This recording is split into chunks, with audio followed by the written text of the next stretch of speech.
Assalamualaikum warahmatullahi wabarakatuh. Selamat malam Om dan Tante semuanya. Salam Just People. Oke. Malam hari ini ada satu kesempatan lagi untuk pertanyaan dari Om Jugi ya, salah satu agen di Abit Sport. Nah, itu bertanya, saya kutip dulu ya.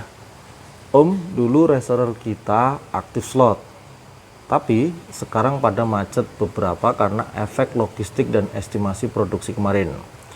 Lantas bagaimana Om, hunting lagi kah? Kalau balikan pada nggak mau, apakah masih relevan saya membangun jaringan ibarat dari awal lagi? Masih memungkinkan kah jaringan saya bisa up lagi? Nah, satu kondisi, tapi pertanyaannya banyak banget. Nah, gitu. Oke, efek dominonya banyak banget. Tapi nggak apa-apa. Saya akan coba satu demi satu ya, walaupun nanti jawabannya mungkin belum memuaskan karena memang saya hanya menarget video ini berdurasi 5-8 menit aja. Oke, kita mulai dari kondisi logistik dan produksi kemarin yang memang out of control dari 10 hari siap kirim. Saya singkatnya ngomongnya gini Om. Kenapa belum sisa 10 hari siap kirim? Karena memang sistem itu belum jadi. Sistem belum bisa menghubungkan kebijakan penanganan dari 6M yang ada di sistem. Kalau real update infonya, sistem pekerjaannya sudah real time nih, sudah gitu betul. Tapi penanganan kebijakannya itu belum terintegrasi. Oke, jadi yang bisa saya jaminkan apa terkait dengan 10 hari siap kirim ini? Sistem hari ini itu sudah bisa menyelesaikan preventifnya.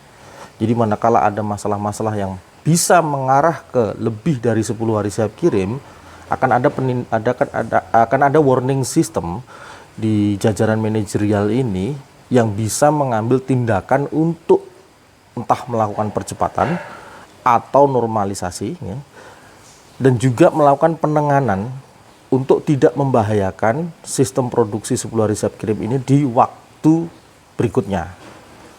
Nah, part ini nanti akan saya bahas di lain kesempatan. Yang perlu saya jelaskan adalah anggap saja kekurangan kita, apa yang menjadi kendala kita selama ini terkait dengan 10 hari siap kirim itu dosa sistem. Anggap saja gitu. Itu juga kita anggap sebagai dosa sistem lah itu. Artinya itulah kekurangan kita, kelemahan kita membangun sistem yang ternyata harus 8 tahun baru selesai gitu. Oke, jadi seperti itulah gitu. Yang kita perlu lihat adalah ini ke depan, hari ini ke depan. Nah, kalau nggak salah hari ini kita sudah hampir 30 hari di bawah 10 hari siap kirim ya. 30 hari memastikan 10 hari siap kirim. Nah, target saya adalah nanti sampai di 100 hari ya. 100 hari itu jangan sampai produksi itu menyentuh 10 hari siap kirim, di atas 10 hari siap kirim. Dan doakan semoga itu berhasil. Nah, kalau itu berhasil berarti Om dan Tante bisa mengatakan bahwa sistem yang kita bangun hari ini itu benar-benar sudah jauh lebih baik. Nah, untuk melihat kondisi tentang apakah saya harus hunting lagi Om. Nah, ini saya share langkah-langkah step by stepnya aja dulu ya Om ya, biar nanti saya yakin menjadi mudah cara memahaminya. Oke, yang pertama, cek di seluruh reseller di per akun Anda ya. Jadi penanganannya nanti per akun ya, jangan semua reseller dijadikan satu, enggak, per akunnya dulu. Akun satu misalkan yang punya lebih dari satu akun ya. Kalau memang cuma punya satu akun ya berarti akun itu aja. Akun pertama dicek ada berapa reseller, 25. Oke, langsung hubungi satu-satu nih. Dihubungi. Yang tidak bisa dihubungi, unrek. Yang bisa dihubungi, ditanya apakah mau lanjut apa enggak. Kalau enggak mau lanjut jadi reseller, unrek. Kalau mau lanjut jadi reseller, kemudian minta untuk segera melakukan mengikuti absen publik di minggu depan, absen publiknya branch. Kalau tidak mau, nanti tidak terbukti, ya unrek lagi gitu. Nah, yang dibutuhkan adalah per akun ini muncul 25 reseller yang memastikan dia harus 4R dan mengikuti absen publik. Itu dulu. Lalu kalau nggak ngeslot gimana? Nanti ada nego waktu. Ada nego waktu lagi. Kalau tadi yang nggak 4R unrek. Kalau dia 4R tapi harus absen publik. Kalau nggak absen publik dinego 1 minggu. Karena absen publik itu wajib hari ini menerima materi kan dari absen publiknya. Gitu. Nah, kalau yang belum ngeslot 1 bulan kita kasih kesempatan. Kan syaratnya kalau ngeslot itu kan cukup 1 dalam 1 bulan. Gitu. Jadi kalau nego waktunya beda-beda nih. Oke, Om. Nego waktunya beda-beda ya. Oke. Nah, kalau memang kurang dari 25 akhirnya hunting, Om. Nah, paham ya? Kalau ternyata setelah diinventaris ternyata kurang dari 25 reseller dalam 1 akun itu, wajib hunting.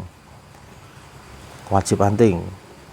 Kalau sudah 25 reseller tapi hanya belum ngeslot, sudah 4R semua, sudah absen publik semua, kasih nego waktu. Oke, kasih waktu lagi. Kita itu hanya berharap reseller ini ikut bergerak mencoba 1 transaksi slot DP per bulan. Sehingga memastikan apa? Mereka bisa-bisa experience sistem, mendapatkan klaim itu benar-benar real. Gitu. Kalau memang belum pernah, terus nggak mau berlatih, nggak mau istilahnya berproses, mending unrek. Kesalahannya adalah di kita sendiri sebagai agen. Apa? Karena merasa sayang nih data ini kalau dibuang-buang. Nah itu loh masalahnya gitu. Jadi yang harus dipahami itu kalau melihat kondisi jaringan di bawah kita itu hanya 2 masalah. Masalah sifatnya kuantitatif atau masalah sifatnya kualitatif. Oke, walaupun dua-duanya itu ada di dalam 1 minggu ini, 1 sudut pandang fokus masalah itu hanya boleh dipilih 1. Kalau dua-duanya dikerjakan, nanti kita yang pusing sendiri, Om. Nah, yang dipilih itu yang mana? Yang kualitasnya terendah. Itu dulu yang diselesaikan. Jika kurang dari 25 reseller dalam 1 akun, nah artinya itu kuantitatif. Nah, kalau kuantitatif karena kurang berarti hunting. Jika sudah terpenuhi 25 reseller, oke, kualitasnya dinaikkan. Tapi tidak absen publik. Terus gimana biar itu jadi masalah? Itu di unrek, biar masalahnya jadi kurang lagi sehingga di hunting lagi. Step berikutnya yang terjadi kalau ini sudah masuk keluar dengan cepat itu akan membangun privilege sendiri di akun Anda. Yang akan terjadi adalah jumlah 25-nya ada, sudah 4R, hanya belum 1 slot per bulan. Nah, kalau belum 1 slot per bulan kan berarti ini sudah quality. Gitu, Om. Ya. Jadi jangan sampai dalam 1 season Anda memilih masalah itu dua-duanya dijalankan. Nah itu susah ya. Itu harus expert ya. Orang-orang yang mau ngambil strategi kebijakan bisa di kuantitatif atau di kualitatif itu kalau bisa dijadikan di satu waktu itu kayak expert, Om. Saya tidak mengatakan saya expert terus saya merasa saya bisa melakukan banyak hal, bukan gitu. Tapi saya dulu berlatihnya seperti itu. Berlatihnya seperti itu. Oke. Next, kalau balikan pada nggak mau, apakah masih relevan saya membangun jaringan ibarat dari awal? Masih. Ya, pernah punya berapa reseller? 250 kan paling. Ya oke. Lalu kalau di total reseller di manajemen ini ada 100.000 orang. Apakah itu valid? Belum. Lalu berapa jumlah orang di Indonesia? Nah, jangan merasa hari ini itu memulai lagi dari nol itu tabu, nggak ada, Om. Nggak ada. Saya mendirikan Regar Spot itu 3 kali membubarkan manajemen perusahaan itu dari nol. Bergerak, saya bubarkan lagi. Mulai dari nol lagi. 2014 didirikan, 2015 saya harus bubarkan perusahaan ini. Terus saya setting ulang dari awal. Akhir 2016 masih saya bubarkan, Om.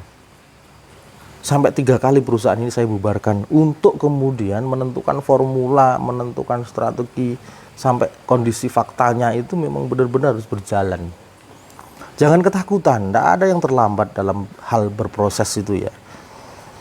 pastikan bahwa hasil itu mampu, yang nggak mampu itu waktunya. Nah, berarti nego aja waktunya, nggak bisa hari ini besok, gitu. Nggak bisa bulan ini ya bulan depan, nggak bisa tahun ini ya tahun depan, tapi berproses, gitu. Jadi saya katakan bahwa lebih baik segera hunting dari hari ini, memulai dari semua versi yang ada. Oke, apakah masih relevan? Oke ya, masih memungkinkah jaringan saya bisa di-up lagi? Masih sangat masih. Hari ini tercatat di WA saya itu yang melakukan 4R dari jaringan baru itu luar biasa. Luar biasa. Jangan khawatir. Regar spot ini kita anggap besar ya karena kita di dalamnya. Oke ya, karena kita di dalamnya. Urus ini ribuan orang, iya. Tapi kalau bagi orang mungkin yang nggak kenal di Regar Spot atau orang yang nggak di dalam Regar Spot ini masih biasa saja, gitu ya, masih kecil, Jadi jangan melihat bahwa pengembangan jaringan ini itu sudah sangat gila, belum. Kalau di genre produk yang Anda lihat ya karena yang Anda lakukan hari ini, masih taunya volley besar, bola besar, enggak, belum ada apa-apanya itu. Sedangkan kita akan mengembang ini sampai marketplace. Jadi saya pikir ketika Anda melihat ini ketakutan memulai dari hari ini itu tidak relevan, itu yang salah. Pasar masih luar biasa. Jumlah orangnya masih banyak ya, data luar di luar sana itu masih banyak ya. Jumlah produknya apalagi. Nah, tujuan kita marketplace di 2023 itu kan kalau bisa mengakuisisi semua produk menjadi milik kita. Apapun produk yang masuk ke sistem Regar Friend, maka produk itu milik jaringan. Begitu kan? Nah, intinya silahkan mulai dari hari ini, jangan ketakutan. Apakah kemudian dengan seperti itu Anda akan di-downgrade dari branch-nya? Ingat, kalau Anda melakukan komitmen seperti itu dari awal hari ini ya, anggap saja dari ini itu mulai lagi gitu. Dan silahkan berkesinambungan koordinasi dengan branch. Aku berani memulai lagi, aku akan fighter lagi. Nah, tolong dibantu, mari bersemangat ya bareng gitu. Nanti branchnya Om Abid, nah, saya bantu kawal lah. Jangan khawatir. Downgrade itu bukan karena Anda kurang slotnya, bukan. Tapi Anda menjelaskan pertama tidak aktif, yang kedua manajemennya tidak dibangun. Reseller di manajemen pelayanan user, agen di manajemen pelayanan reseller, branch di pelaku sistem. Lah kalau level-level manajemen ini tidak dibangun, lah terus gimana kalau nggak di downgrade? Gitu. Ya kan? Gimana coba bisnis ini mau berkembang? Oke, tapi jangan khawatir. Kalau memang downgrade-nya ada karena alasan ini, berarti yang harus dilakukan cukup menjalankan ini. Lah, jangan lihat hasilnya dulu. Oke ya, yang penting berproses dan menjalankan sistem manajemennya. Jadi jangan dikatakan gini loh, yang disebut downgrade itu karena nggak sesuai target atau nggak lolos target, bukan gitu. Kita mengukurnya itu apakah manajemen dijalankan. Ya kalau manajemennya nggak dijalankan ya jangan ngomongin target gitu loh. Oke ya. Pengen sukses iya, tapi strateginya nggak dijalankan, manajemen nggak diterapkan. Lah terus yang dilakukan apa? Kan nggak ada. Oke gitu. Nah, nanti kalau kurang jelas bisa tanya lagi ya Om Juki. Nah, bagi Om dan Tante semuanya, mungkin apa yang bisa saya share malam hari ini juga memberikan wawasan ya. Oke, kalau ada komen silahkan. Nanti akan misalkan pertanyaan baru lagi akan saya jawab. Oke, demikian ya. Terima kasih atas perhatiannya. Selamat malam. Wassalamualaikum warahmatullahi wabarakatuh. Salam Just People.